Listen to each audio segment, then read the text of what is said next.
What if one man's threats from across the border could flip an entire election upside down? Buckle up, because Canada's 2025 general election just delivered one of the most jaw-dropping political comebacks in history. In a race that was supposed to be a conservative landslide, Prime Minister Mark Carney and his Liberal Party pulled off the impossible, defying the odds and a powerful U.S. president who loomed large over the campaign. But how did they do it? Was it Carney's economic genius, a wave of Canadian patriotism, or something else entirely?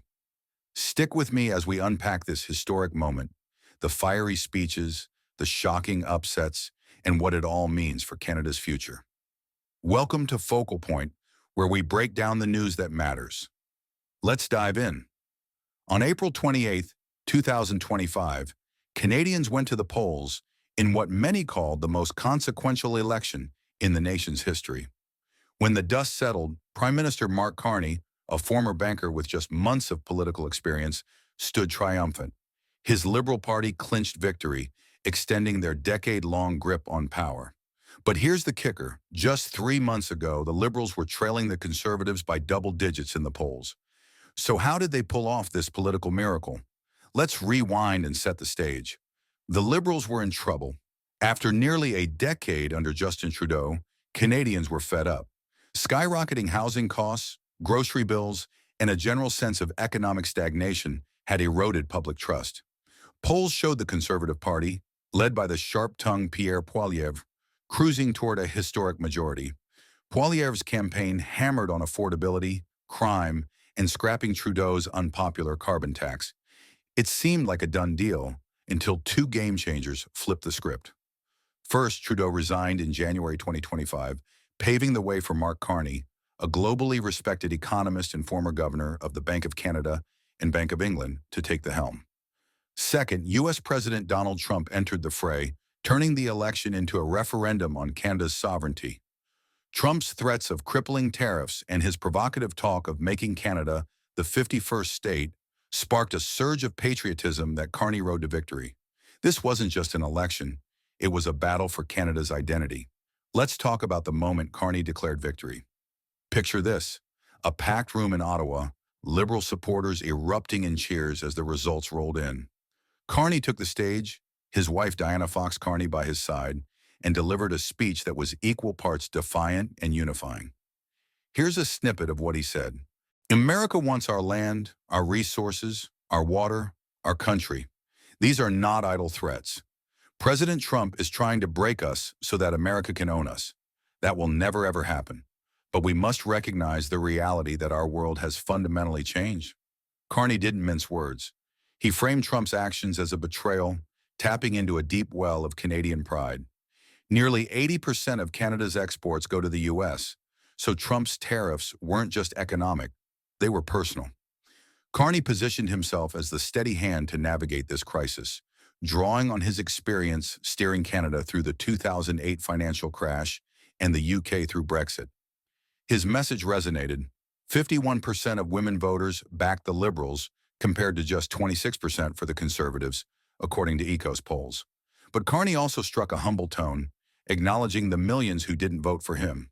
"No matter where you live, no matter what language you speak, no matter how you voted, I will always do my best to represent everyone who calls Canada home."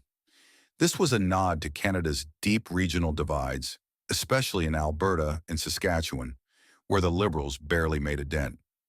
Carney knows he's got work to do to bridge those gaps. Now let's shift to the opposition. Pierre Poilievre, the Conservative leader, was supposed to be Canada's next Prime Minister. For 2 years, he dominated the polls, capitalizing on anti-Trudeau sentiment with a relentless focus on cost of living issues. But when Trump's shadow loomed, Poilievre's campaign faltered. Analysts say he was too slow to pivot from domestic issues to the cross-border crisis. His Canada First slogan felt hollow when Canadians wanted a leader to stand up to Trump, not just echo his populist style.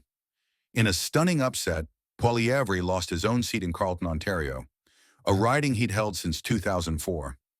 Liberal candidate Bruce Fanjoy took 51% of the vote to Poilievre's 46%, a result that sent shockwaves through Ottawa. In his concession speech, Poilievre remained defiant. We hear your stories. We will carry those stories with us into Parliament. Change takes time, but our people and our country are worth fighting for. Despite the loss, the Conservatives still secured about 41.4% of the popular vote, their highest since 1988, and picked up 144 seats. Poilievre remains the de facto party leader for now, but his defeat raises questions about his future. Will the Conservatives stick with their brash populists, or will they seek a new face to challenge Carney? The election wasn't just a liberal-conservative showdown. It was a bloodbath for smaller parties, especially the New Democratic Party, NDP.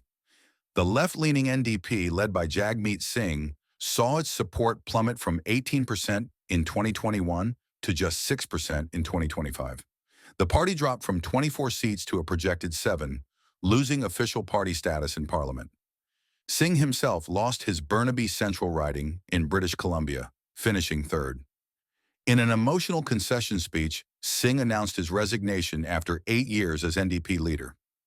This is a disappointing night for New Democrats. I know how hard you worked. I am so sorry you are not going to be able to represent your communities.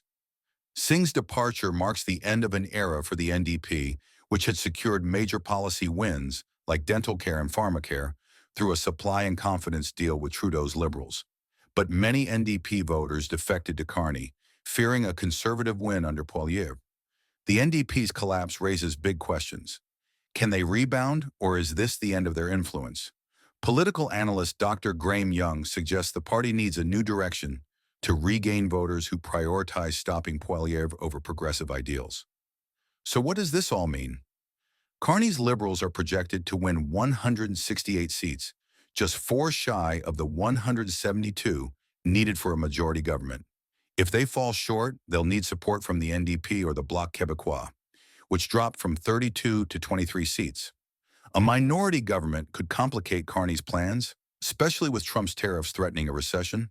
The Bank of Canada warns that a prolonged trade war could devastate the economy, which sends nearly 80% of its exports to the U.S. Carney's already talking tough. He's vowed to negotiate a new economic and security relationship with the U.S., declaring the old integration model over.